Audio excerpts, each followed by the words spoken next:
Unlike most politicians, before I was elected I had a proper job. I worked in the steel industry for 20 years, doing everything from driving a forklift to running my own small business and most points in between.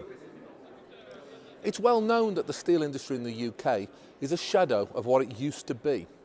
But what is less well known is the direct effect on our industry of the policies of the EU. Not many people outside of the industry will have heard of the ETS, the Emissions Trading Scheme, where manufacturers are effectively penalised for carbon emissions during the production process. This attack on manufacturers is justified by the climate change narrative that suggests carbon emissions are going to lead to a catastrophic chain of events unless we all bow our heads to huge taxes and subsidies on inefficient and expensive green technology.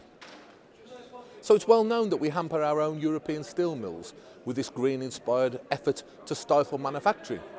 But did you know that the EU also assists our competition? Over 1.5 billion euros have been paid to Chinese steel plants in recent years to subsidise their modernisation to become less polluting. So the EU penalises our manufacturers and has subsidised Chinese ones. Is it any wonder then that since the ETS came into force in 2005, annual crude steel production in the UK has fallen from 13.2 million tonnes to 7.5 million tonnes, and the employment in the sector has fallen by over 10%. Let's be clear, climate change alarmism has cost Europe and the UK thousands of jobs and huge amounts of money. Green taxes on the public are Robin Hood in reverse, taking from the poorest who struggle to heat their homes to give to rich landowners who are paid to allow inefficient and expensive wind technology onto their land.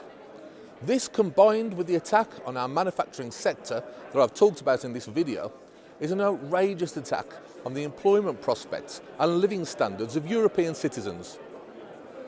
Green policies inevitably lead to state control and measures to stifle the market due to the fact that so-called green technology is not competitive or cost efficient. Next time you hear a state-sponsored think tank report threatening icebergs floating down the Thames if we don't accept more tax and state control, just look at the bigger picture. This whole green climate change agenda scam is based around justifying a change in the way we live and an attempt to control our lives. With its global ambition to change the way we live and for the state to control industry, green is the new red.